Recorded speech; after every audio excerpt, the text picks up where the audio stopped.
जय हिंद दोस्तों, आप सभी कैसे हैं। मैं ऐसा करता हूँ आप सभी अच्छे होंगे और अपनी पढ़ाई को बेहतरीन ढंग से कर रहे होंगे। आज हम मानसून की दूसरी क्लास लेकर आ चुके हैं बच्चे। आज की क्लास में हम लोग डिस्कस करेंगे मानसून में जो भारत का मानसून है, दक्षिण पश्चिम मानसून है, उस मानसून की उत्पत्ति कैसे होती है, आखिर वो मानसून आता कहाँ से है, कौन सा ऐसा जोन है, कौन सा ऐसा रीजन है जहाँ से उस मानसून की उत्पत्ति होती है। आज उस मानसून के बारे में जानेंगे। जैसे कि भारत में दक्षिण पश्चिम मानसून से ही वर्षा होती है, ठीक है। इसे कहते हैं ग्रीष्मकालीन मानसून, और जो लौटता हुआ मानसून होता है उसे उत्तर पूर्व का मानसून कहते हैं। तो जो दक्षिण पश्चिम मानसून है, नॉर्थ वेस्ट मानसून है, साउथ वेस्ट मानसून है, उससे जो वर्षा होती है दक्षिण पश्चिम मानसून से, उसके बारे में आज हम लोग डिटेल में चर्चा करेंगे। पिछली क्लास में हमने बात की थी जलवायु क्या है, मौसम क्या है, ऋतु क्या है, इसके बारे में चर्चा करी थी। इसके बाद कुछ टर्म्स थे जो वर्षाएं होती हैं अलग अलग रीजन्स में, जैसे नॉर्वेस्टर हो गया, काल बैसाखी हो गया, मैंगो शावर हो गया, ठीक है, चेरी ब्लॉसम हो गया। इसके बारे में हम लोग डिस्कस कर रहे थे। मानसून के बारे में थोड़ा सा हम लोग जाने थे, इसके बाद हम किसी कारण से नहीं कर पाए थे, लेकिन आज हम इस क्लास को थोड़ा सा लेके चलेंगे। और जैसा कि आज का मौसम बड़ा सुहाना है, तो काफ़ी अच्छा देखो मौसम बदल गया, ना कि जलवायु बदली है, मौसम बदला हुआ है। कल तक तो बड़ी धूप थी, आज सुबह का मौसम बड़ा ही सुहाना है, बड़ा ठंडा ठंडा मौसम है, तो हवा बढ़िया चल रही है। तो ये क्या है, मौसम है, ठीक है। और इसके बाद हो सकता है बारिश हो, क्योंकि मानसून बन रहा है। अभी तो मानसून आया नहीं भारत में, लेकिन मानसून पूर्व वर्षा भी होती है। मैंने आपको बताया था कि मानसून पूर्व वर्षा होती है। कभी कभी तड़ित झंझा टाइप की झिमझिमाहट हो रही है, झिमझिमा रहा पानी, या कभी कभी मूसलाधार बारिश भी हो जाती है। ये क्या होता है, दाब और ताप में अंतर के कारण होता है, ठीक है। जो वायु राशियाँ होती हैं, एयर मासेस होते हैं, मैं इनको भी पढ़ाऊँगा। वायु वाताग्र पढ़ाऊँगा, फ्रंटेज पढ़ाऊँगा, इनको बताऊँगा। इनका भी मानसून पर बहुत बड़ा प्रभाव होता है, इसको भी हम लोग का चर्चा करने वाले हैं आज, यानी तो अगली क्लास में हम लोग इसकी अलग से क्लास लेके आएंगे कि वायु राशियाँ क्या होती हैं, इनका आखिर मानसून पर क्या प्रभाव पड़ता है, इसको भी हम लोग जानेंगे। तो सबसे पहले मैं उन सभी एस्पायरेंट को, उन सभी भाइयों बहनों को जिन्होंने जो है यूपीएससी 2022 का फाइनल में अपनी मेरिट में अपना नाम बना लिया है और क्वालिफाई करके, उनके लिए ढेर सारी बधाइयाँ। अगर मेरी बात उन तक पहुंच जाती है तो मेरी उनसे यही है कि आप जो भी काम करिए, जो भी आप सिविल सेवक के रूप में आए हुए हैं, तो आप जो समाज के लिए करने के लिए जिस पर्पज़ से आपने ज्वाइन किया है, उस पर्पज़ को बड़ी ईमानदारी से लोक सेवा करिए। यही आपका धर्म है, जिस धर्म से आपने ज्वाइन किया है उसको गलत तरीके से मिसयूज नहीं करिएगा। तो आप सभी लोगों को बहुत सारी ढेर सारी बधाइयाँ। मैं भी एक एक्सपेरेंट हूँ, तो मैं सबको बच्चों को जो है यही चाहता हूँ कि आपने जो काफ़ी हार्ड वर्क किया है, हार्ड वर्क करके यहाँ पहुँचे हैं, तो आप जो है कुछ करेंगे समाज के लिए जैसा आप सोच के आए हैं, ठीक है। तो चलिए, आज उनका नाम है, कल हमारा नाम होगा। बस आप लगन से लगे रहिए, क्योंकि जितने भी एस्पायरेंट ने अपना नाम बनाया है, जितने भी बच्चे थे हम लोग के बीच में ही थे, हम लोग के साथ पढ़ते थे, बस उनका नाम आया, हमारा नाम क्यों नहीं आया। बस अंतर इतना है कि उन्होंने भी हार्ड वर्क किया, हमने भी हार्ड वर्क किया, लेकिन हमने जो है कंसिस्टेंसी नहीं रखी है, डेडिकेशन नहीं रखा, स्ट्रेटजिक पढ़ाई नहीं करी है। उन्होंने वो सारी चीज़ें करी। हम 4 दिन पढ़े, दूसरे 5वें दिन अपने घर चले गए, मौसी के यहाँ चले गए, शादी में चले गए, यहाँ चले गए, वहाँ चले गए, और हम लोग कंसिस्टेंसी सही तरीके से पढ़ाई को नहीं कर पाए। क्योंकि हमने 4 दिन में अगर मान लीजिए एक चैप्टर कंप्लीट किया, फिर घर चले गए, वो बराबर हो गया, 4 और 1 बराबर हो जाता है, क्योंकि हम उस समय पढ़ाई नहीं कर रहे होते। कंसिस्टेंसी होता है कि 4 घंटे आप पढ़ रहे हैं तो पर डे पढ़ना ही है, चाहे आप जहाँ पर भी जाएँ, 4 घंटे आप अपने लिए निकालेंगे।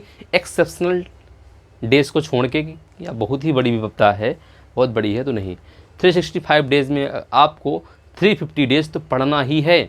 जितने दिन आप मान लीजिए स्ट्रेटजी आप बनाए हुए 6 घंटे, तो पढ़ना ही है 6 घंटे, तभी यूपीएससी निकलता है। यूपीएससी इतना आसान नहीं, आसान बनाना पड़ता है, कुछ त्याग करना पड़ता है, कुछ उसके लिए सेक्रीफाइस करना पड़ता है, काफ़ी कुछ चीज़ें होती हैं, तब जाके एक बच्चे का यूपीएससी निकलता है।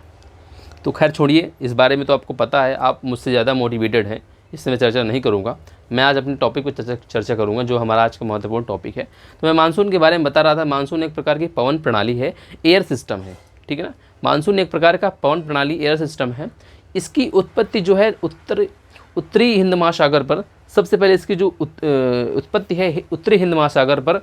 एक ग्रीक नाविक है हिप्पोलस, उन्होंने बताया था कि उत्तरी हिंद महासागर पर मानसून जैसा कोई एक ऐसा कीड़ा है, मानसून जैसा कोई एक शब्द है, मानसून जैसी कोई एक सिस्टम चलता है, ऐसा उन्होंने ऐसे बता दिया था। काफ़ी भूगोलवेत्ता है, काफ़ी मौसम विज्ञानी है, मौसम विज्ञान से संबंधित आए लोग, ठीक है ना, मेड डिपार्टमेंट से काफ़ी लोग, ऐसे करके जो है काफ़ी वैज्ञानिक आए, इन्होंने अपनी अपनी बातें यहाँ पे रखी। अगर मैं भारतीय मानसून की बात करूँगा तो इससे 2 प्रमुख सिद्धांत हैं, उन पर भी चर्चा करूँगा। तो मैं बता दूँ कि भारतीय मानसून क्या है। अरबी भाषा के मौसम शब्द से उत्पत्ति हुई, जिसका अर्थ होता है ऋतु के अनुसार मौसम का प्रत्यावर्तन। ऋतु के अनुसार वायु का प्रत्यावर्तन, मतलब कि ऋतु के अनुसार वायु के वापस लौटने से है। जैसी वायु गई उसका वापस लौटने से वायु का प्रत्यावर्तन है। ये इसका सही शब्द है मौसम का। ठीक है, अगर मैं बात करूं अपने भारत में, तो भारत में क्या होता है, जैसे उत्तरी हिंद महासागर में आप देखते हैं, उत्तरी हिंद महासागर में गर्मी में सागर से स्थल की ओर पवनें चलती हैं, और वही शीत ऋतु में स्थल से सागर की ओर पवनें चलती हैं। इन्हीं में जो अंतर होता है, इसी से क्या होता है, मानसून आता है और नहीं आता है। ठीक है ना, इसी से मानसून आता है। इसमें हम सारी चीज़ों पर डिस्कस करेंगे, कौन कौन से टर्म्स हैं, कौन कौन से क्या है, लालिनो, अल्निनो, एटीसीजेड क्या होता है, ठीक है ना, और क्या कहते हैं, काफ़ी चीज़ें हम लोग पढ़ने वाले, काफ़ी अच्छे अच्छे टर्म्स हैं जो एग्ज़ाम में, चाहे यूपीएससी हो चाहे पीसीएस हो, मेंस में भी ऐसे ऐसे टर्म्स आते हैं, ऐसी चीज़ें आती हैं जिनको बच्चे नहीं कर पाते हैं, जो कि ऑप्शन लिए होते हैं उनके लिए बहुत इंपॉर्टेंट होता है, क्योंकि एक चीज़ दूसरी चीज़ से क्या होती है बच्चे, को रिलेटेड होती है। ठीक है, इस बात को आपको जानना है।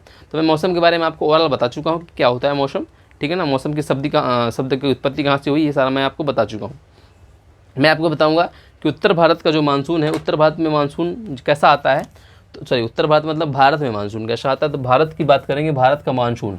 तो भारत में जब मानसून की बात करते हैं बच्चे, मानसून बात करूँगा,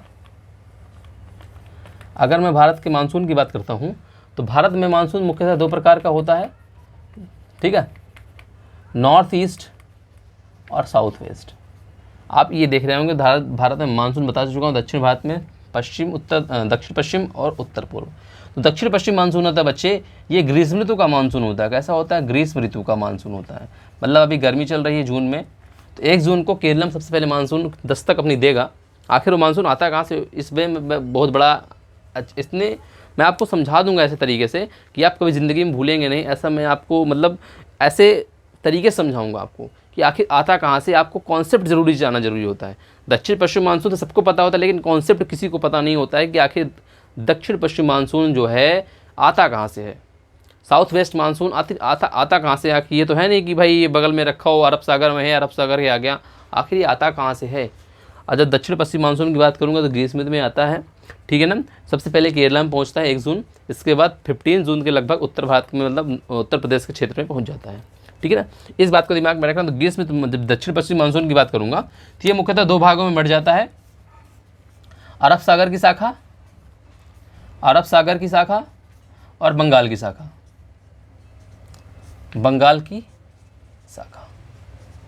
आपने गौर नहीं किया कि 2 दिन से चित्र बना हुआ है, दूसरी क्लास है, ऐसा मैंने इसको इरेज नहीं किया, तो आपको समझ में आ जाएगा कि मैंने आखिर चित्र बनाया क्यों है। क्या कोई मेरे जो है बड़ा वो था क्या कि ये चित्र बहुत अच्छा लग रहा है, ऐसा कुछ नहीं है। मेन सारा चीज़ इसी चित्र से सारा समझाने वाला हूँ मैं। तो चित्र का बहुत इंपॉर्टेंट रोल है। ठीक है, तो मैं आपको बताऊँगा कि ये जैसे मान लीजिए मैंने भारत बना दिया, ये भारत का मैप हो गया। तो जब ये दक्षिण पश्चिम मानसून की बात करते हैं, तो ये दक्षिण पश्चिम मानसून जब आता है, ठीक है, दक्षिण पश्चिम मानसून जब आएगा 2 शाखाओं में बढ़ जाता है। ये अरब सागर की शाखा हो गई, ये क्या है कि बंगाल खाड़ी शाखा हो गई, और ऐसे करके बारिश करते हुए निकल जाता है ये। तो ये आप समझ रहे होंगे कि अरब सागर ये बंगाल, बे ऑफ बंगाल है ये अरेबियन सी है। तो अरब सागर की शाखा और बंगाल खाड़ी शाखा 2 शाखाओं में बढ़ जाता है। और इसमें मैं ये भी चर्चा करूँगा आने वाली क्लास में, अगली क्लास में, क्योंकि अभी डीप में नहीं जाएंगे। अभी हम लोग बात करेंगे भारत में मानसून की उत्पत्ति, कि यहाँ पर जब वर्षा हो जाती है तो यहाँ पर आपने देखा होगा, ये यहाँ पे नीलगिरी हिल्स, यहाँ पे जो है वेस्टर्न घाट आपने देखा होगा। ईस्टर्न घाट वेस्टर्न घाट के बारे में चर्चा की होगी। वेस्टर्न घाट का मतलब ये था कि यहाँ पे लगातार पहाड़ियाँ हैं, लगातार, इनमें कंसिस्टेंसी नहीं है। ईस्टर्न घाट में कंसिस्टेंसी नहीं है, तो वेस्टर्न घाट में कंसिस्टेंसी है। तो जब मानसून ऊपर की ओर चढ़ता है ऐसे करके, मान लीजिए ऊंचाई है, ऐसे करके मानसून ऐसे आया, ऐसे चढ़ता हो जाता है, तो एक समय के बाद क्या होता है, मानसून स्पीड में तो आता है इधर से, लेकिन ऊपर जाता था ठंडा हो जाता है। तो वो इस पहाड़ी के, जैसे मान लीजिए ऊंचाई पहाड़ी है, इस पहाड़ी पर यहाँ तक जाता है, लेकिन इधर साइड नहीं जा पाता है। समझना बात को, इधर तक तो चढ़ा, इधर तक नहीं जा पाता, फिर वापस आ जाता है। या कुछ मानसून गया तो उसमें दम नहीं रह जाती है। भाई मानसून में जितनी मानसून तो आया, उसमें जितना मॉइस्चराइजेशन है वो ऊपर तक तो गया, लेकिन जा नहीं पाया। तो जैसे मान लीजिए बादल बने, मानसून है, यहाँ तक गए, बादल टकरा गए, यहाँ से गिर गया, बारिश हो गई, इधर जाके बादल जा ही नहीं पाते, इधर बारिश हो ही नहीं पाती है। जिसे बोलते हैं बेस्ट छाया प्रदेश, क्या बोलते हैं, रेन शैडो रीजन बोलते हैं। तो जो इधर माउंटेन रहेगा, इधर माउंटेन की वर्षा हो जाती है, लेकिन इधर वर्षा नहीं हो पाती है। कहीं कहीं पर इधर वर्षा होती है, माउंटेन की एक साइड वर्षा होती है, दूसरी साइड कम वर्षा होती है। तो ये क्या होता है, बेस्ट छाया प्रदेश रेन शैडो रीजन की वजह से होता है। तो इसके बारे में चर्चा करूँगा। मैं बात करता हूँ तमिलनाडु में अभी आया था, जो मैं बताया था पिछली क्लास में कि मैं पीसीएस में ऐसे प्रश्न आया था प्री में, जो मानसून से संबंधित था प्रश्न। तो 1-2 प्रश्न तो मानसून से आते ही हैं प्री में, और मेंस में डिपेंड करता है कि आप मेंस में क्या कहते हैं ऑप्शनल क्या है। अगर पीसीएस है तो उसमें कोई बात ही नहीं कर सकता हूँ मैं, क्योंकि स्टेट पीसीएस में मेंस हट गया है, तो उसमें जो है अब उसकी जगह में मेंस नहीं, सॉरी, इसमें ऑप्शनल हट गया है, ऑप्शनल जगह में अब आ गया है उसका जो है स्टेट यूपी स्पेशल आ गया है। लेकिन अगर यूपीएससी की बात करेंगे तो वहाँ पे ऑप्शन ज्योग्राफी है, तो वहाँ पे इसका इंपॉर्टेंट रोल रहता है। दूसरी बात, जो सीटेट टेट की तैयारी करते हैं उन बच्चों के लिए भी बहुत इंपॉर्टेंट रहता है। जो जीआरएफ की तैयारी करते हैं, नेट जीआरएफ की तैयारी करते हैं, उन बच्चों के लिए भी बहुत जरूरी होता है, ठीक है ना। वो भी चैप्टर से छोड़ नहीं सकते हैं कि हम क्लाइमेटोलॉजी छोड़ देंगे, क्लाइमेटोलॉजी आप छोड़ नहीं सकते हैं, मौसम विज्ञान को पढ़ना ही पड़ेगा, ठीक है ना। इस बात को दिमाग में आपको रखना है। तो जलवायु विज्ञान आपको पढ़ना ही पड़ेगा, क्लाइमेटोलॉजी आपको पढ़ना ही पड़ेगा। तो यहाँ तक चीज़ें आपको समझ में आ गई होंगी। मैं आपको बताना क्या चाहता हूँ, आखिर इसका बताने का मेरा मतलब क्या था, कि आखिर मैं इसको आपको क्यों बताना चाहता हूँ, ठीक है। तो ये आपको चीज़ समझ में आ गई होंगी। अब मैं इसको इरेज कर देता हूँ, ठीक है। अगर आपको कोई क्वेरी डाउट है तो आप हमें कमेंट कर सकते हैं, कमेंट करके बता सकते हैं, डायरेक्ट मैसेज टेक्स्ट कुछ भी करके हमको कॉल भी कर सकते हैं, हम आपकी सारी क्वेरी का सोल्यूशन कर देंगे, ठीक है ना। आप इससे नहीं घबराइए कि हमको सही टर्म समझ में नहीं आया, क्योंकि लाइव क्लास तो है नहीं कि हम बच्चों का कमेंट देख रहे हों, लेकिन ये है कि आप हमसे ऑफलाइन पूछेंगे तो हम ऑफलाइन आपको बताने की पूरी तरह से कोशिश करेंगे कि आपको सेटिस्फाई कर सकें, ठीक है। इस बात को आपको दिमाग में रखना बच्चे। अगर मैं बात करूँगा दक्षिण पश्चिम मानसून की उत्पत्ति संबंधी सिद्धांत, कई सारे सिद्धांत दिए जाते हैं। जब कोई नया टॉपिक आता है, कोई चीज़ आती है, तो उसके लिए जो प्रिंसिपल्स होते हैं, कई सारे लोग कई तरह के प्रिंसिपल देते हैं, सब अलग अलग तरीके के प्रिंसिपल देंगे, सबके अलग अलग विचार होंगे। तो कुछ क्लासिकल थे, कुछ मॉडर्न थे। तो क्लासिकल सिद्धांत मतलब जो पूर्व, मतलब बहुत पुराने सिद्धांत हैं, पुराने हैं। तो क्लासिकल मतलब ओल्ड प्रिंसिपल। इसमें एडमंड हैली का तापी सिद्धांत है। ज़्यादा हमको जानना नहीं है, हमको इसमें पीएचडी नहीं करना है, हमको बस जानना है कि अगर पूछ ले कि क्लासिकल सिद्धांत के अंतर्गत कौन कौन से आते हैं, 2 ऑप्शन दे दिया, तो आपको पता होना चाहिए कि एडमंड हैली का तापी सिद्धांत है, और इसके बाद फ्लोन का गतिकी सिद्धांत है। इसे ही पछुआ पवन सिद्धांत भी कहते हैं। इसे क्या कहते हैं बच्चे? पछुआ पवन सिद्धांत भी कहते हैं। इसे फ्लोन के गतिकी सिद्धांत को पछुआ पवन सिद्धांत भी कहते हैं, ठीक है। इस बात को दिमाग में रखना है कि इसे पछुआ पवन सिद्धांत भी कहते हैं, पछुआ पवन सिद्धांत, ठीक है। अगर मैं बात करूं आधुनिक सिद्धांत के बारे में तो ITCZ का सिद्धांत आएगा, ठीक। Intertropical convergence zone, intertropical convergence zone.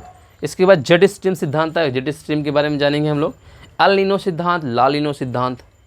तो अल नीनो, ला नीनो, इसके बारे में हम लोग जानेंगे। ला नीनो क्या होता है, अल नीनो क्या होता है, आपने पढ़ा होगा, कई बार प्रश्न आता है, चाहे वनडे एग्जाम में। अल नीनो की उत्पत्ति कहाँ से होती है, अल नीनो का भारत पर क्या प्रभाव पड़ता है, अल नीनो से वर्षा होती है कि सूखा आता है, ला नीनो से क्या होता है, तो ये सारी चीज़ें बताऊंगा मैं आपको। मोटा मोटा जाते थे बता ही देता हूँ कि ला नीनो का मतलब क्या होता है, लाओ लाओ लाओ, तो ये वर्षा लेके आता है, मतलब इसके आने से भारत में बाढ़ आ जाती है, सूखा तो नहीं होता, मतलब बाढ़ आ जाती है। इतनी वर्षा होती है कि कहीं कहीं पर बाढ़ भी आ जाती है। लेकिन अल नीनो क्या होता है, जब ला आ गया तो अल नीनो इसका जब अपोजिट हो जाता है, क्योंकि आ से क्या होता है, साधारण असाधारण, आ शब्द क्या होता है, नेगेटिविटी को दिखाता है। तो अल नीनो क्या होता है कि भारतीय मानसून को वीक कर देता है, मतलब भारत में मानसून की उत्पत्ति नहीं करते, तो भारत में मानसून को बहुत कमज़ोर कर देता है, जिससे वर्षा नहीं होती, ना के बराबर वर्षा होती है, वहाँ पर कई कई क्षेत्रों में सूखा पड़ जाता है। तो अल नीनो के आने से नुकसान है। लेकिन अभी मैं बताऊंगा कि अल नीनो होते हुए भी, अल नीनो का समय होते हुए भी क्या होता है कि जेट स्ट्रीम धाराएं होती, पूर्वी जेट रीजन धाराएं होती, पूर्वी जेट होती है, मैं इसके बाद बता रहा था, पूर्वी जेट जो होती हैं, ठीक है ना, जो ईस्टर्न जेट होती हैं, ईस्टर्न जेट या पश्चिमी जेट जो भी होती हैं, इनकी दोनों का क्या होता है, बहुत इंपॉर्टेंट रोल होता है। तो मैं पूर्वी जेट के बारे में आपको बताऊंगा, ठीक है ना। ये क्या होती है, क्षोभमंडलीय पवनें होती हैं, जिन्हें पूर्वी जेट कहते हैं। इनकी वजह से क्या होता है, अल नीनो का मौसम, अल नीनो का समय होते हुए भी भारत में वर्षा होती है, मौसम वीक होते हुए भी भारत में वर्षा होती है। किसकी वजह से? पूर्वी जेट की वजह से, ठीक है ना, क्षोभमंडलीय पवनों की वजह से। कई बार आपने देखा होगा कि बारिश का समय मई, जून, जुलाई, अगस्त, सितंबर आ जाता है, लेकिन बारिश नहीं होती है। That is the main purpose. उसका कारण क्या होता है? अल नीनो का आना। अल नीनो अगर आ जाता है तो बारिश नहीं होती। कभी कभी आपने देखा होगा कि बाढ़ आ जाती है, इतनी बारिश होती है कि बाढ़ आ गई होगी। आपने कई ऐसे सीजन में, कई अपने ईयर्स में देखा होगा आपने। तो उसका रीज़न होता है ला नीनो का आ जाना, ठीक है ना। तो इसके बारे में हम बड़े अच्छे टॉपिक हैं, बहुत मज़ा आएगी, इसके बारे में चर्चा करेंगे। इसके बाद 1-2 सिद्धांत और भी इसमें देखने को मिलते हैं जो बहुत इंपॉर्टेंट नहीं है, लेकिन मैं आपको बता देता हूँ। मोनेक्स का अनुसंधान सिद्धांत है और इंडियन ओशियन डाइपोल सिद्धांत है। तो इनमें जो मैं इतने सारे सिद्धांत के बारे में बता रहा हूँ, तो कोई ऐसा सिद्धांत नहीं है कि अकेले दम पर भारतीय मानसून या भारत के दक्षिण पश्चिम मानसून की अकेले चर्चा कर सका हो, कोई ऐसा सिद्धांत नहीं है।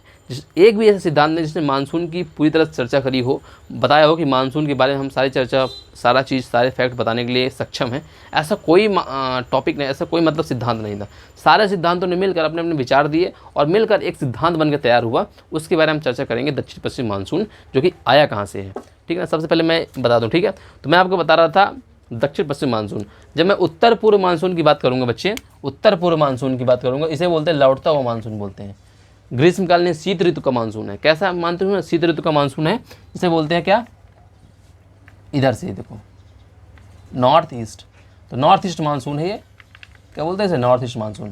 तो नॉर्थ ईस्ट मानसून मतलब लौटता हुआ मानसून होता है बच्चे। इससे ग्रीष्म ऋतु में, सॉरी शीत ऋतु में वर्षा होती है। जब कभी आपने देखा हो ठंडी में वर्षा कहाँ से आती है, तो उसे बोलते हैं लौटता हुआ मानसून। इसमें इसका समय क्या होता है? लौटते हुए मानसून का समय होता है अक्टूबर से जनवरी के बीच में वर्षा होती है। कई बार आपने देखा होगा कि अक्टूबर से जनवरी के बीच में वर्षा कैसे होती है? लौटते हुए मानसून से वर्षा होती है, जिसे बोलते हैं उत्तर पूर्व का मानसून। दक्षिण पूर्व का मानसून की वर्षा कब से कब होती है? जुलाई से जून से सितंबर के बीच में जब वर्षा होती है उसे बोलते हैं दक्षिण पश्चिम मानसून। इसकी बहुत बड़ी उपयोगिता है। अगर मैं बात करूं उत्तर पूर्व मानसून की, तो इसकी उपयोगिता नहीं रहती। आपने देखा होगा कि ठंडियों में बारिश होती है, जिससे क्या होती है वेस्टर्लीज, पश्चिमी वेस्टर्लीज की बात करूंगा मैं, पश्चिमी विक्षोभ की बात करूंगा। उसमें भी बहुत बड़ा इंपॉर्टेंट रोल रहता है कि बारिश कैसे होती है कि ठंडियों में कभी कभी कपकपाने लगते हैं हम लोग, ओला पड़ने लगते हैं, ठंडी बर्फ बारिश हो जाती है। पिछली बार हुई भी, आपने देखा। तो इसका कारण वेस्टर्लीज विंड भी होती है और दूसरा क्या होता है? लौटता हुआ मानसून भी होता है, जिसे उत्तर पूर्व का मानसून भी बोलते हैं। इस बात को आपको ये बात आपको समझ में आ गई होगी। कब से कब तक होता है? अक्टूबर से जनवरी के बीच में वर्षा हो जाती है। अगर दक्षिण पश्चिम मानसून की बात करूँगा तो ये जून से मध्य सितंबर तक वर्षा होती है। बहुत बड़ी वर्षा होती है, बहुत इंपॉर्टेंट रोल रहता है किसके लिए? जो खरीफ की फसलें होती हैं, जैसे कि धान वगैरह हो गया, ठीक है ना, इनकी फसलों के लिए बहुत इंपॉर्टेंट है। बहुत इसका जो है आपने देखा होगा कि जो है इस बारिश का, इस मौसम का बहुत इंपॉर्टेंट रोल रहता है। तो यहाँ तक चीज़ आपको समझ में आ गई होगी मैं आपको बताना क्या चाहता था। अब आते हैं यहाँ के मेन टॉपिक पर। ये जो आपको दिख रहा है, ये इतना बड़ा जो हमने डायग्राम बनाया है, आज इस डायग्राम का जो है आपको समझ में आएगा कि आखिर मैंने ये डायग्राम बनाया क्यों है। और ये डायग्राम का आपको जो है पूरी तरह से मतलब समझ में आ जाएगा। तो मैं इस नीचे वाले को रेज कर देता हूँ थोड़ा सा, क्योंकि ये थोड़ा सा टॉपिक बड़ा है, बहुत इंपॉर्टेंट टॉपिक है, बहुत अच्छे जो है इसमें टर्म्स हैं। अगर बच्चे आप इस कॉन्सेप्ट को समझ गए तो मैं आपसे प्रॉमिस करता हूँ कि आप मानसून के बारे में कभी आपसे कोई पूछेगा तो आप उसको समझा देंगे, और उस इतना अच्छा उसको समझाएंगे कि वो दूसरे को समझा देगा। ये आपको बता देता हूँ, बस आप दिमाग लगा के सुनिएगा, पूरा कॉन्सेप्ट देखिए, स्किप मत करिएगा। थोड़ा सा आपको लगेगा लेंदी, लेकिन बहुत बाद में बहुत जो है इंटरेस्टिंग आपको लगेगा मानसून, अगर एक बार आप समझ गए इसको। बड़ा कठिन नहीं है, और कठिन भी है और कठिन है भी नहीं, दोनों चीज़ रहती हैं। बस आपको ये रहता है कि आपको चीज़ों को जो है कठिन समझना नहीं है। अगर कठिन समझ गए तो कठिन लगेगी, अगर आपको ईजी समझ गए तो ईजी लगेगी। इस बात को दिमाग में आपको रखना है। तो मैं आपको पहले आपको ये मैप के माध्यम से ये बता दूं बच्चे, ये क्या हो गया यहाँ पे,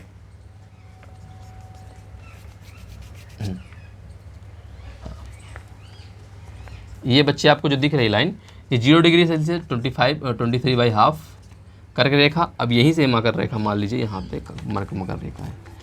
थोड़ा सा आप गेस करिए, लगभग यहाँ ऊपर से जाएगी, लेकिन आप यहाँ समझ लीजिए कि ये 23/2 साउथ है, ये नॉर्थ है। तो कर्क रेखा मकर रेखा हो गया। और ऊपर जो दिया है ये ITCZ है। मैं अभी इसके बारे में बता रहा हूँ आपको क्या होता है। तो ये आप देख रहे होंगे इस मैप में। तो सबसे पहले मैं आपको बच्चे बताऊंगा, जब ग्रीष्म ऋतु आती है, गर्मी अभी चल रही है, तो आखिर गर्मी का रीजन क्या है। अगर हमारे उत्तर भारत में गर्मी पड़ रही है, मैं आपको अगर बात करूं, ऑस्ट्रेलिया में चले जाओ, ठीक है ना, नॉर्थ अमेरिका चले जाओ, ठंडी पड़ रही है वहाँ पे तो भैया। अरे मैं आपको ये नहीं बोलता हूँ, आप जो है श्रीलंका चले जाओ, मलेशिया चले जाओ, नीचे चले जाओ, नीचे की ओर चले जाओ, आप यहाँ पे चले जाओ, यहाँ पे चले जाओ। यहाँ कोई है, मेडागास्कर है, न्यू पापुआ गिनी है। अभी प्राइम मिनिस्टर जी गए थे वहाँ पे, सबसे बड़ा सम्मान उनको मिला न्यू पापुआ गिनी में, और उनके वहाँ के प्रेसिडेंट ने उनके पैर भी छुए। ये बहुत बड़े सम्मान की बात है हमारे देशवासियों के लिए। ये क्यों हुआ ऐसा? क्योंकि हमारे देश ने उनकी हेल्प करी, उनको वैक्सीन दी उस समय जब उनकी कोई हेल्प नहीं कर रहा था। गरीब देश है तो क्या हमको हेल्प नहीं करना चाहिए? मानवता के लिए उनकी हेल्प करना चाहिए, भले हमको उससे कुछ ना मिले, कोई हमको चीज़ ना मिले, लेकिन हमको उनको आशीर्वाद मिलेगा। मानवता बहुत बड़ी चीज़ होती है, एक देश का दूसरे देश के प्रति मानवता, जो होती है ह्यूमैनिटी बहुत जुड़ी होती है कि एक देश को दूसरे व्यक्ति के बारे में सोचना चाहिए, भले उससे हमको लाभ हो हानि हो, इंपोर्ट एक्सपोर्ट डजेंट मैटर, कुछ ना मिलता हो हमसे, हमें कोई मतलब नहीं, उनसे लाभ ना हो, लेकिन हमें अगर लगे कि वो देश संकट में है, हम उस योग्य हैं, हमें अपने आप बारे में सोचना चाहिए कि एक समय था कि हम दूसरे के गुलाम थे, 1 रुपया हमारे पास खाने के लिए नहीं था, हम लोग मोहताज थे, दूसरे से कर्जा मांगते थे, कितना हम लोग कष्टों से गुजरे हुए हैं, कितनी बड़ी समस्याएं थी। आज हम अगर उभर के बाहर आए हैं तो जो देश उस संकट में है, जो देश उस परिस्थिति में गुजर रहा है, हमको उस देश की हेल्प करनी चाहिए। ये डिपेंड करता है हमारे देश के हम लोग, क्योंकि हम लोग डेमोक्रेटिक कंट्री है, हमने ऐसे नेता को चुना है जो दूसरे के बारे में सोचता है, हमें ऐसा लगता है, हम देख भी रहे हैं उस बारे में। बाकी क्या पर्दे के पीछे है, पर्दे के सामने जो हमको दिख रहा है वो हमको समझ में आ रहा है, वो अच्छी चीज़ है, और पर्दे के पीछे का किसी को पता नहीं होता है, वो मैं नहीं बात कर सकता, ना ही और कोई बात कर सकता है। पर्दे के पीछे क्या होता है, पर्दे में जो दिखता है उसको ही सब लोग जानते हैं। अब पर्दे के पीछे आप तो जान ही रहे हैं कि बड़ा ही समझ में नहीं आता क्या चल रहा है। आप मूवी देखते हैं, लेकिन मूवी के पीछे पर्दे की कहानी, आप बिहाइंड द सीन देखेंगे तो आप मूवी देखना पसंद नहीं करेंगे, कितनी भद्दे तरीके से बनाते हैं, कैसे मूवी बनाते हैं, और जो है इनका तरीका क्या रहता है, कैसे कैसे जो है चीज़ें रहती हैं, बड़ा अजीब रहता है कि आप देखें तो वो तो सब एडिटिंग का कमाल है। तो ऐसा ही कुछ हो सकता है अपने साथ भी, लेकिन हम उस पर चर्चा नहीं करेंगे क्योंकि ये दूसरा टॉपिक बन जाता है, हम लोग पढ़ाई करने के लिए पर्पज़ से आए हैं। तो मैं आपको बता दूँ बच्चे, तो ये चीज़ें थोड़ा सा मैं 1 मिनट थोड़ा सा इसको सही से बना देता हूँ।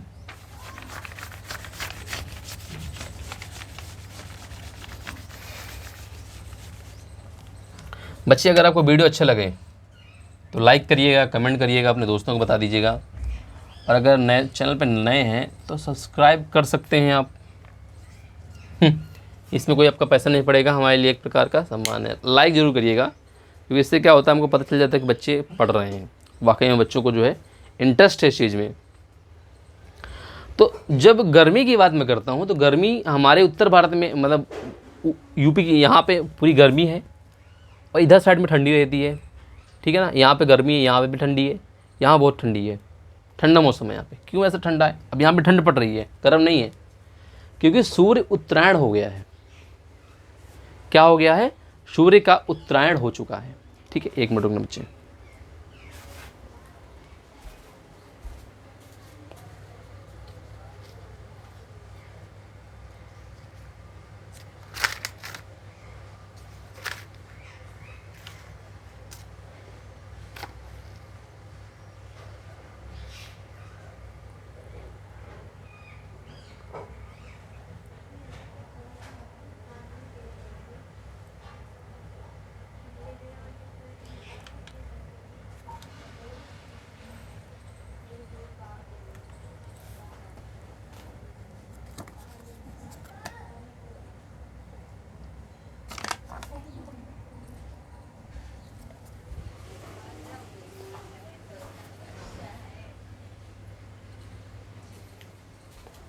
हाँ, तो बच्चे में बता रहा था कि इस समय सूर्य का उत्तरायण हो रहा है। क्या हो रहा है बच्चे, सूर्य का उत्तरायण हो रहा है। तो सूर्य का उत्तरायण होने का मतलब ये है बच्चे कि सूर्य अब कर्क रेखा की ओर जा रहा है। ठीक है, जब मैं इसकी पोजीशन की बात करूँगा, जैसे मान लीजिए ये हमारी अर्थ है, ये क्या अर्थ आप देख रहे होंगे, अर्थ है। अब इस अर्थ में मान लीजिए ये कर्क रेखा, सॉरी ये विषुवत रेखा है जिसे भूमध्य रेखा कहते हैं, ऊपर कर्क रेखा, इधर मकर रेखा। तो 23/2 नॉर्थ और 23/2 साउथ। तो कर्क रेखा मकर रेखा आप देख रहे होंगे बच्चे। अब सूर्य यहाँ पे है, मान लीजिए यहाँ पे सूर्य है। अब जैसे अब इस बार क्या होता, सूर्य मकर रेखा पर था, अभी तक सूर्य मकर रेखा पर था, अभी धीरे धीरे ऊपर की ओर जा रहा है। यहाँ पे कहाँ जा रहा है ये, अब ये कर्क रेखा के बाद मकर रेखा में मकर रेखा में था, कर्क रेखा की ओर आया। जब कर्क रेखा में पहुँच जाएगा सूर्य ऐसे करके, ये कर्क रेखा के जैसे ऊपर पहुँच जाएगा, तो सारी गर्मी इधर आएगी, सारा जो इसका रेडिएशन होगा सीधा यहाँ पे आएगा। तो यहाँ सबसे ज़्यादा गर्मी पड़ जाएगी, क्योंकि सूर्य का उत्तरायण हो रहा है। क्या हो रहा है, सूर्य का उत्तरायण हो रहा है। तभी 21 जून को पहुँच जाएगा, सबसे बड़ा दिन होगा और सबसे छोटी रात होगी। अगर मैं बात करूँ 22 दिसंबर की बात करता हूँ, तो 22 दिसंबर को सूर्य कहाँ पहुँच जाता है, यहाँ पे 21 जून को सूर्य पूरी तरह से पहुँच जाएगा। 21 जून के बाद जस्ट दूसरे 22 जून से वो फिर दक्षिणायन होने लगेगा। सूर्य का क्या हो जाएगा, दक्षिणायन होने लगेगा। दक्षिणायन, अभी उत्तरायण हो रहा था। अब क्या है, जैसे मान लीजिए यहाँ पे सूर्य पहुँच गया, ये यहाँ ठंड पड़ती है कि नहीं पड़ती, कब, 22 दिसंबर को, 22 दिसंबर को। ठीक है ना, ये क्या होता है, सूर्य का दक्षिणायन हो जाना, सूर्य दक्षिण। जैसे 23 दिसंबर हुआ फिर से उत्तरायण चालू हो जाता है इसका। तो अभी इसका उत्तरायण हो रहा है सूर्य का, अभी जो है 22 21 जून नहीं आया अभी, तो आज जो है 24 तारीख है, 24 मई है। तो आप समझ रहे होंगे सूर्य का उत्तरायण हो रहा है। जब सूर्य का उत्तरायण होता है तो मतलब ऊपर की ओर गर्म है। अभी इस रीजन में गर्म है, या आप देख रहे होंगे यहाँ पे पूरी गर्म है। जहाँ पे गर्मी ज़्यादा रहेगी, मैंने क्या बताया था, टेम्परेचर बढ़ता है, टी बढ़ा पी घट गया, दाब बढ़ा और टेम्परेचर, ताप बढ़ने से दाब घट जाता है।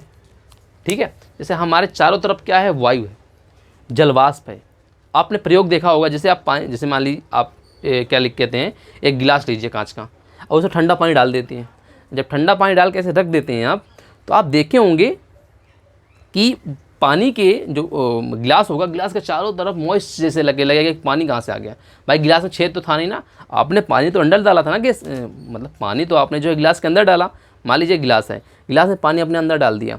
जब पानी अपने अंदर डाल दिया तो क्या हुआ, इसके चारों तरफ क्या हो जाता है, मॉइस्चराइजेशन, मतलब मॉइस्ट ऐसे जलवाष्प टाइप का आपको दिखेगा कि चारों तरफ लगता है बाहर पानी से कहाँ से आएगा। आपने बाहर तो पानी डाला ही नहीं, आपने गिलास में डाला, गिलास में छेद भी नहीं था, तो आखिर पानी आया कहाँ से। तो मैं आपको बता दूं, चारों तरफ हमारे जो है क्या रहता है, एयर रहती है, एयर के वॉल्यूम रहते हैं, छोटी छोटी जो है जलवाष्प होते हैं, लेकिन हमें दिखाई नहीं देते हैं क्योंकि गर्म रहती है, चारों तरफ रहते हैं। लेकिन जब हम ठंडी चीज़ कोई मान ली गिलास में डाल दी, ठंडा पानी डाल दिए, अभी क्या होगा, पानी ठंडा हो गया गिलास का, जो इसके चारों तरफ जो जलवाष्प हैं, एयर की वॉल्यूम्स हैं, ठीक है ना, बॉल्स हैं, एयर बेबल्स हैं, वो आपको दिखाई नहीं दे रहे हैं, जलवाष्प के वाटर बेबल्स हैं। तो अब ये क्या होते हैं कि पानी गिलास ठंडा है, तो गिलास के जो संपर्क में जितने भी जलवाष्प के कण आते हैं वो इससे चिपक जाते हैं, क्योंकि ठंडा है, अपने और खींच लेता है। जब खींच लेता है तो ठंडे ठंडे जब इसके चिपक जाते हैं तो यहाँ पे क्या लग जाता है, यहाँ पे लगता है कि ये बाहर पानी जैसे आ गया है, जलवाष्प आ गया है, तो उसे बोलते क्या। इसका मतलब आप समझ गए होंगे कि मैं आपको बताना क्या चाहता हूँ कि टेम्परेचर बढ़ गया। अब यहाँ पे टेम्परेचर बढ़ा हुआ है, अब टेम्परेचर बढ़ा हुआ है तो यहाँ पे क्या है कि प्रेशर कम है, यहाँ पे जलवाष्प ही नहीं दिख रहा है हमको, क्योंकि ऊपर सभी उड़ता उड़ता दिखाई दे रहा है। अगर मैं इसमें कोई ऐसा, जैसे मान ठंडा ठंडा कोई चीज़ ऐसे छोड़ दूँ तो यहाँ पे आपको लगेगा कि नहीं यार, यहाँ पे भी ठंडा, यहाँ पे भी जलवाष्प है।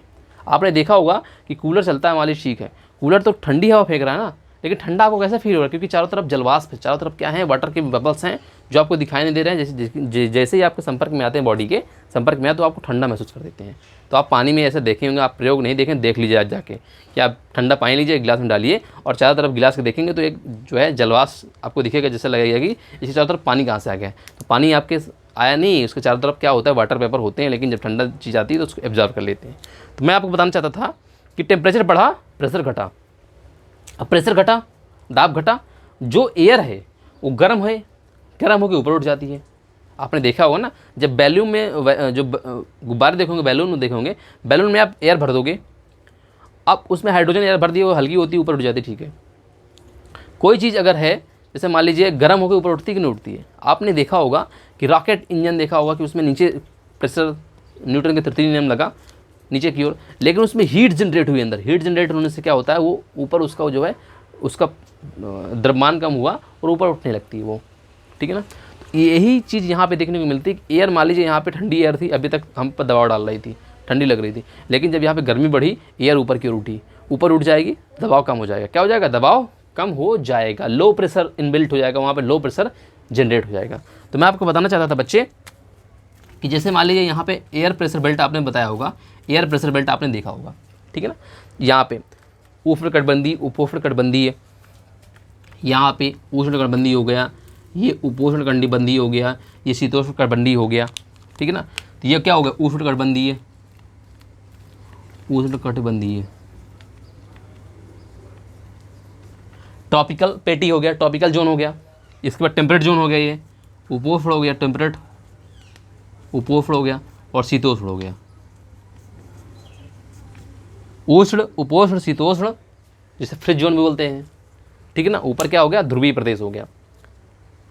तो ये आप उष्ण, उपोष्ण, शीतोष्ण जो आप देख रहे हैं, ये क्या है, एक बेल्ट है, पेटियां हैं, क्योंकि टेम्परेचर के हिसाब से जो होता है इनमें बांट दिया जाता है। जैसे यहाँ पे ज़्यादा, यहाँ पे लगभग नॉर्मल रहता है, जो विषुवत रेखा के पास का क्षेत्र रहता है, विषुवत रेखा के पास का जो रीजन रहता है ना, वहाँ ज़्यादा गर्मी, ज़्यादा ठंडी, क्योंकि क्या रहता है यहाँ पे जो सूर्य कभी रुकता नहीं है। रुकेगा सूर्य तो कहाँ, कर्क रेखा पर रुकेगा या तो मकर रेखा पर रुकेगा, इस यहाँ पे रुकता नहीं है। यहाँ पे टेम्परेचर लगभग नॉर्मल रहता है, ऊपर और नीचे गर्म ठंडा का ज़्यादा अनुभव देखने को मिलता है। यहाँ पे नॉर्मल रहेगा, जैसे जैसे ऊपर जाएंगे तो ठंडा ठंडा ठंड, गरम गरम गरम ठंडा, मतलब एक ऊपर गए थोड़ा गर्म, अभी यहाँ पे गर्म है, ऊपर गर्म, थोड़ा ठंडा ठंडा ठंडा, क्योंकि यहाँ पे नॉर्थ और साउथ में क्या होता है, गर्मी है, ध्रुवीय प्रदेश है, यहाँ पे क्या हमेशा बर्फ़ रहती है, आर्कटिक अंटार्कटिका, ये आपको पता होगा।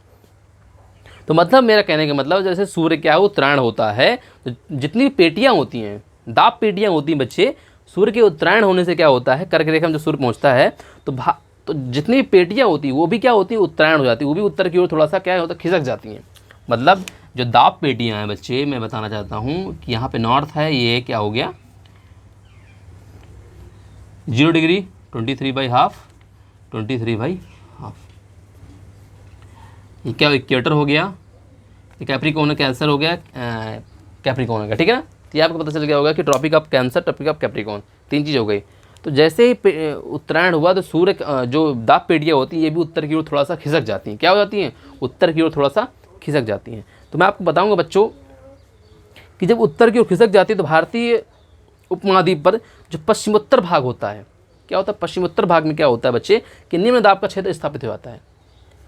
जो पश्चिम उत्तर भाग होता है यहाँ पे पश्चिम उत्तर भाग में क्या होगा, पश्चिम उत्तर भाग में, यहाँ पे पश्चिम उत्तर भाग में, ठीक है ना, ये तो पश्चिम उत्तर भाग में यहाँ पे निम्न दाब का क्षेत्र स्थापित हो जाएगा। जैसे आप देख रहे होंगे यहाँ पे निम्न दाब, लो प्रेशर क्षेत्र स्थापित हो जाता है, क्योंकि क्या मैंने बताया कि जब उत्तर की ओर सूर्य जाता है तो पेटियाँ भी ऊपर की ओर चली जाती हैं, जो ऊपर की ओर पेटियाँ चली जाती हैं तो जो पवनें होती हैं वो भी क्या होती है, कर्क रेखा को पार करके ऊपर निकल जाती हैं। मतलब हमारे भारत में जो ये हिमालय पर्वत रीजन है, जो व्यापारिक पवनें हैं ये भी इसको क्रॉस करके, हिमालय पर्वत की क्रॉस करके आगे निकल जाती हैं। तो हिमालय पर्वत को क्रॉस करके जब यहाँ पहुँचती तो यहाँ पे आपको तिब्बत का पठार देखने को मिलता है। ये क्या है, तिब्बत का पठार आपको देखने को मिलता है यहाँ पे। तो यहाँ पे आप समझिए बच्चे कि यहाँ पे जो होता है कि सभी दाब पेटियाँ मतलब ऊपर की ओर थोड़ा विस्थापित हो जाती हैं।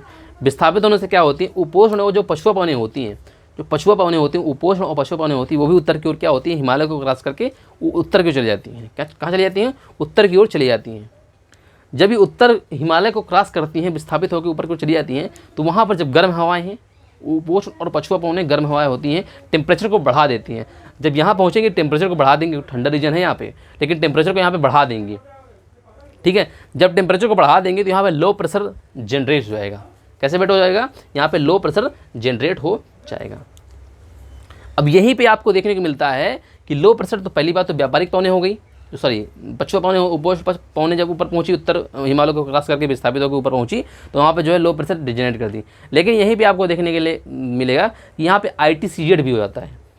यहीं पे क्या हो जाता है, ITCZ भी विस्थापित, मतलब जो जनरली जो गर्मियों में कर्क रेखा के समय क्या होता है, ITCZ क्या होता है, इंटर ट्रॉपिकल कन्वर्जेंस जोन होता है। क्या होता है बच्चे, इंटर ट्रॉपिकल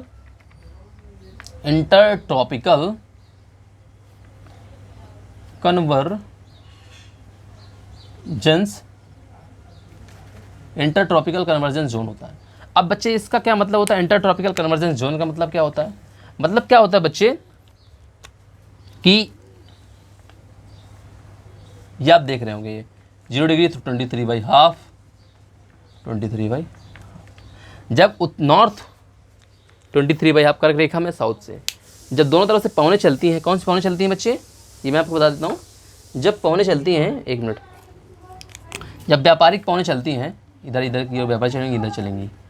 जब व्यापारिक पवनें चलती हैं तो एक दूसरे से जब मिलती हैं, नॉर्थ की व्यापारिक पवनें और साउथ की व्यापारिक पवनें जब एक दूसरे की ओर चलती हैं, तो एक दूसरे के चलने के बाद एक दूसरे संपर्क में जाती है। अभिसरण क्षेत्र जो होता है, अभिसरण क्षेत्र का मतलब होता है जब एक दूसरे का संपर्क क्षेत्र होता है, वहाँ पे एक निम्न वायु दाब, मतलब निम्न दाब का एक क्षेत्र विस्थापित हो जाता है। लेकिन जब यहाँ पे दोनों एक दूसरे से मिलेंगे तो यहाँ पे एक निम्न दाब का क्षेत्र स्थापित हो जाएगा। कहाँ पे, यहाँ पे एक निम्न दाब का क्षेत्र स्थापित हो जाएगा, जिसे बोलते हैं ITCZ बोलते हैं, inter tropical convergence zone. Convergence मतलब कन्वर्ज हो जाना, एक दूसरे की ओर मिल जाना। तो यहाँ पे जो है एक जोन स्थापित हो जाता है, इंटर ट्रॉपिकल कन्वर्जेंस जोन। यहाँ पे एक अभिसरण क्षेत्र में क्या होता है, निम्न दाब का क्षेत्र स्थापित हो जाता है। अब इंटर ट्रॉपिकल कन्वर्जेंस जोन क्या होता है, ये जहाँ पर भी जाता है, ये वहाँ के जो क्षेत्र को, जैसे निम्न दाब का क्षेत्र यहाँ जनरेट करना, वहाँ का जो निम्न दाब का क्षेत्र होता है उसको और प्रवृत्त कर देता है, मतलब उसको और अच्छे तरीके से जो है वहाँ पे जनरेट कर देता है कि यहाँ पे निम्न दाब का क्षेत्र अगर अस्थाई है तो उसको स्थायी कर देता है। तो जब यहाँ पे ITCZ रहता है तो कर्क रेखा में जो सूर्य पहुँचता है, तो ये जो ITCZ होता है ये 20 से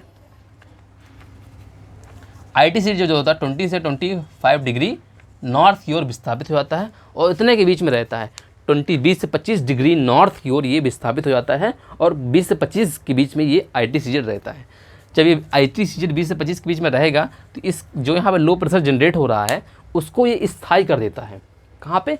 तिब्बत के क्षेत्र में लो प्रेशर को जनरेट कर देता है, लो प्रेशर को क्या कर देता है? स्थायी कर देता है। तो इस बात को दिमाग में रखना है कि विस्वती कहाँ पे होता है? विस्वती क्षेत्र में इसकी उत्पत्ति होती है ITCZ की, लेकिन जब ये कर्क रेखा में सूर्य गया तो ये भी थोड़ा ऊपर विस्थापित हो जाता है, 20 से 25 डिग्री नॉर्थ में के बीच में रहेगा, जिससे क्या होगा कि ये तिब्बत के क्षेत्र में लो प्रेशर को जनरेट कर देगा। 2 रीजन है, पहली व्यापारिक उपोष्ण पछुआ है, दूसरा ITCZ है, यहाँ पर जो है लो प्रेशर जनरेट करने का। तीसरा सबसे महत्वपूर्ण कारण कि सूर्य का उत्तरायण होना और उसमें दाब पेटी को ऊपर की ओर जाना, दाब पेटी ऊपर की ओर गई तो जिससे क्या होती है उपोष्ण या पछुआ पवने उत्तर हिमालय को क्रॉस करती है, उत्तर हिमालय को क्रॉस करके ऊपर की ओर चली जाती है विस्थापित होकर, और वहाँ पर जो है लो प्रेशर का जनरेट करती है, क्योंकि यहाँ पे गर्म पवनें रहती हैं।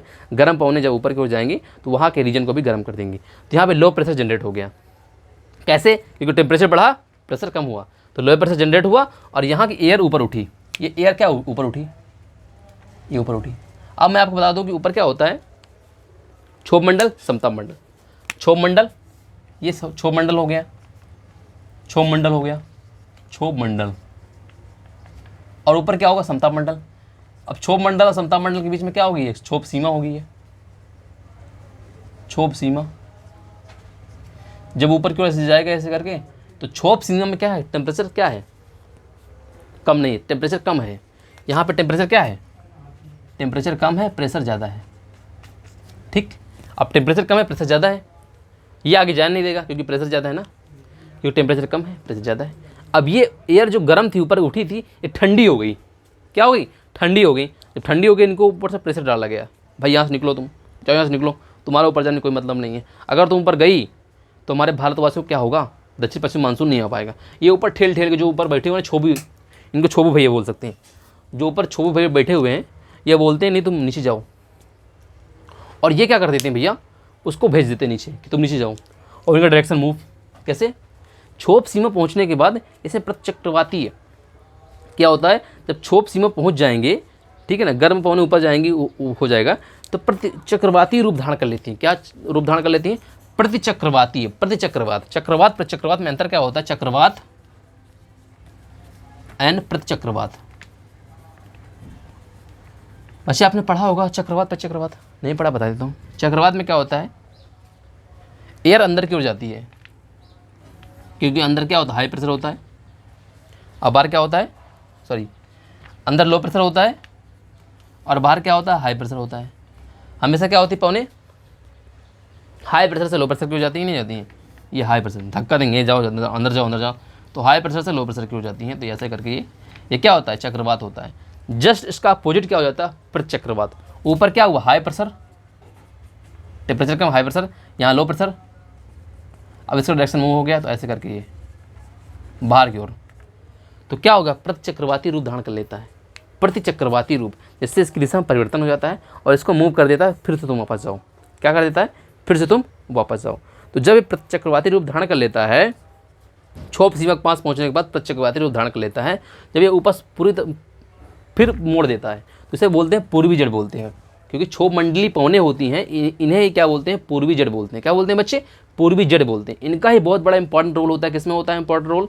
जब मैं बात करूंगा आपको कि जैसे मान लीजिए अल नीनो आता है, तो अल नीनो में इस पवन का, पूर्वी जड़ का, आखिर इनकी उत्पत्ति कहाँ से हुई? अब बात समझिएगा, क्षोभ सीमा से हुई, इसलिए इनके बोलते हैं क्षोभ पवनें बोलते हैं। पूर्वी जड़ को क्षोभ पवनें क्यों बोलते हैं? क्योंकि भाई एयर गई ऊपर से इनको धक्का मारा गया, क्षोभ ने कहा भगो यहाँ से, भगा दिया इसको। जब भगाया, प्रतिचक्रवाती जो होता है एंटी साइक्लोन रीजन उत्पन्न हुआ, तो वहाँ से इनको वापस कर दिया गया, क्योंकि हाई प्रेशर लो प्रेशर, तो हाई प्रेशर ज़्यादा है तो उसको लो प्रेशर की ओर भगा दिया गया। इसको इधर आया तो इसका नाम दे दिया गया पूर्वी जड़ कह दिया गया। क्या कह दिया गया? इनको ईस्टर्न जड़ बोल दिया गया। अब पूर्वी जड़ जब इधर की ओर आएंगी तो कर्क रेखा को पार करी, और जैसे ही विषुवत रेखा को पार करेंगी, ये विषुवत रेखा है, ठीक है ना बच्चे? यहाँ पे ये विषुवत रेखा है, यहाँ पे ये कर्क रेखा को पार करी, ये विषुवत रेखा। जब ये विषुवत रेखा को पार करती हैं तो ये क्या होती है? ये अवतलित होने लगती है नीचे की ओर, क्योंकि इनमें क्या है? अब दम नहीं रहेगी। भाई जेट क्या होती है? आपने जेट देखा, एयरक्राफ्ट होते हैं, जेट विमान बहुत स्पीड में चलते हैं।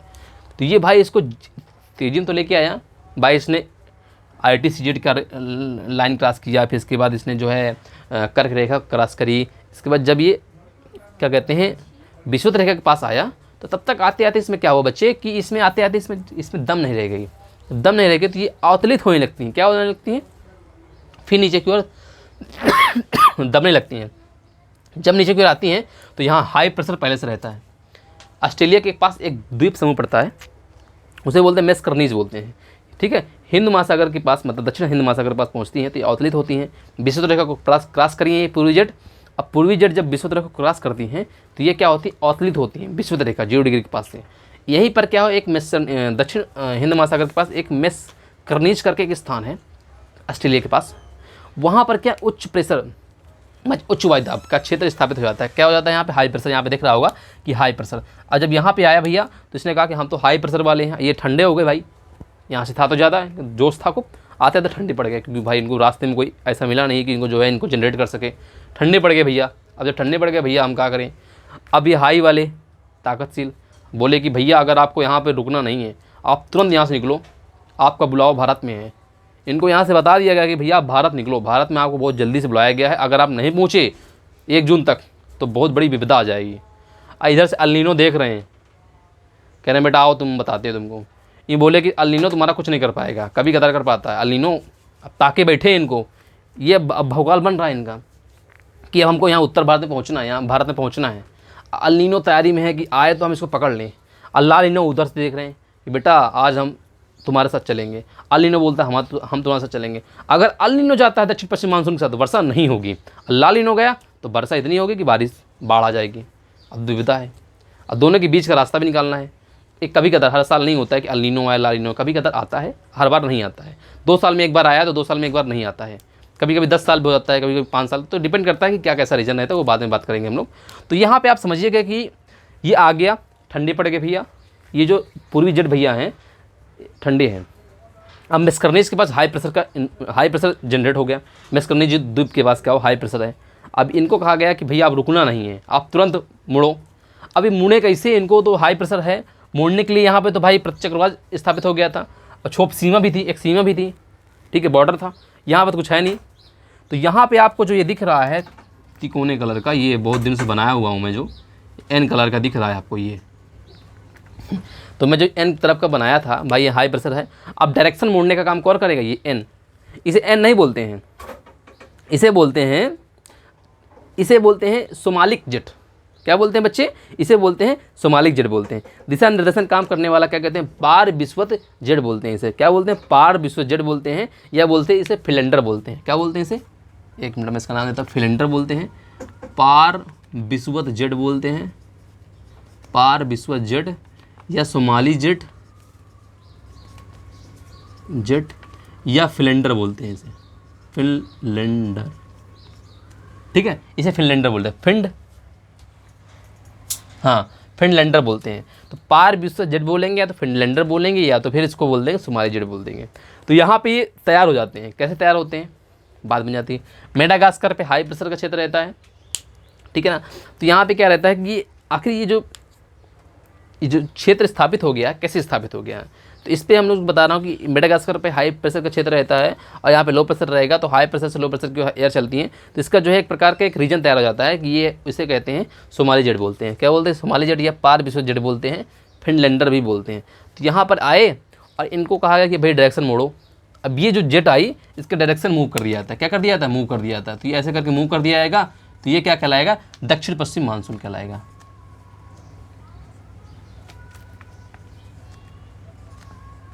ये अब इसकी डायरेक्शन को यहाँ पे मोड़ दिया गया ये, ठीक है।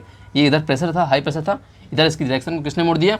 पार विश्व जेट या सोमाली जेट या फिनलैंडर ने इनकी दिशा को मोड़ दिया। दिशा निर्देशन काम किसने किया? इसने कर दिया, इसकी दिशा को मोड़ दिया और भारत में भैया दक्षिण पश्चिम मानसून आ गया। अब दक्षिण पश्चिम मानसून आ गया, सबसे पहले केरला रीजन में आएगा, इसके बाद ये 2 शाखाओं में बढ़ जाएगा, अरब सागर बंगाल खाड़ी शाखा में बढ़ जाएगा, ठीक है। तो ये चीज़ें जो आपको दिख रही हैं बच्चे, कि मैं आपको बता रहा हूँ कि यहाँ पे जो मानसून आ गया है, तो आपको चीज़ समझ में आ गई होंगी कि अब मानसून आ गया और भारत में वर्षा हो जाती है।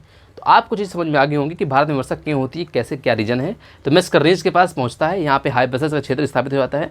अब हाई प्रेशर का जब क्षेत्र स्थापित हो जाता है तो यहाँ पे क्या होता एक मिनट बच्चे, पानी पी लेता हूँ थोड़ा सा।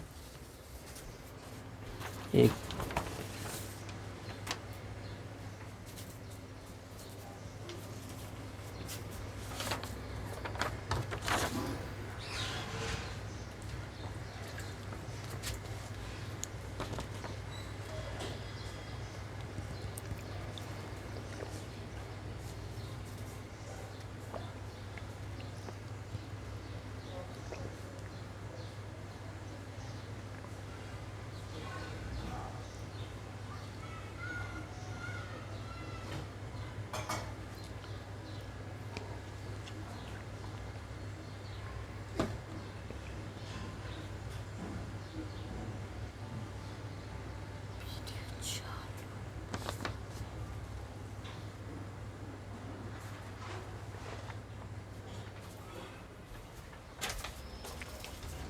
ठीक है बच्चे, तो ये बात समझ में आपको आगे होगी। तो मैं आपको बताना चाहता था कि ये जो आपको जो यहाँ पे दिख रहा है पाल विश्व जेट, सोमाली जेट दिख रहा है, तो इसकी उत्पत्ति कैसे होती है कि दक्षिणी मतलब अफ्रीकी उच्च भूमि और ये मोजाम्बिक चैनल के पास दक्षिणी उच्च भूमि जो होती है, अफ्रीकी उच्च भूमि होती है। अफ्रीकी उच्च पूर्वी अफ्रीकी उच्च भूमि जो ठंडा रीजन होता है, और जो मोजाम्बिक चैनल है वो पे गर्म रीजन होता है, गर्म वायु होती है। तो ठंडी गर्म वायु है, तो ठंडी में क्या होता है, अधिक प्रेशर होगा, गर्म में लो प्रेशर होगा। तो अधिक प्रेशर से लो प्रेशर की ओर जो हवाएं चलेंगी, तो इसमें क्या होता है, एक प्रकार का ये जो है ये एक जेट स्थापित हो जाता है। जैसे यहाँ पे जेट स्थापित हुआ था, यहाँ पूर्वी जेट स्थापित हुआ था, वैसे यहाँ पे पार विश्व जेट स्थापित हो जाता है, जिसका जो है भारत के मानसून पर उसको दिशा मोड़ने पर बहुत इंपॉर्टेंट रोल होता है। और यहाँ पे जो हाई प्रेशर स्थापित हुआ है उसमें क्या होता है कि जैसे मान लीजिए सूर्य उत्तर की ओर है, तो यहाँ पे जो दाब पेटी है ये भी उत्तर की ओर विस्थापित हो जाएंगे। व्यापारिक पौने भी जो है विश्व रेखा को क्रॉस करके ऊपर की ओर जाएंगे। तो यहाँ पे जब विश्व रेखा को क्रॉस करके ऊपर जो ओर जाएंगे, तो क्योंकि यहाँ पे कोरियोलिसिस बल जो होता है, कौन सा बल, कोरियोलिसिस बल जो होता है, ये भी काम कर देता है। इस प्रकार से क्या होता है, प्रोसेस होता है, जब यहाँ पे जो है कोरियोलिसिस बल जो है काम करेगा, तो इससे क्या होगा, यहाँ पे लो प्रेशर क्षेत्र स्थापित हो जाता है। जब यहाँ पे लो प्रेशर क्षेत्र स्थापित हो जाता है तो हाई प्रेशर क्षेत्र स्थापित हो जाता है, तो ये इसका इंपॉर्टेंट रोल हो जाता है भारत के मानसून को उत्तर की ओर मोड़ने पर, ठीक है ना, आगे की ओर मोड़ने पर, जिसका बहुत इंपॉर्टेंट रोल होता है।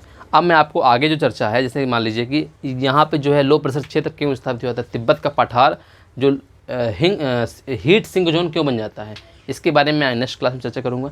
हीट सिंक जोन क्यों बन जाता है, इसके बारे में जो है आगे कुछ और चीज़ें हैं जो भी मैं आपको बताने वाला हूँ। सारी चीज़ें अगली क्लास में चर्चा करते, तक के लिए बाय बाय, टेक केयर, फिर मिलते हैं अगली क्लास में। जय हिंद।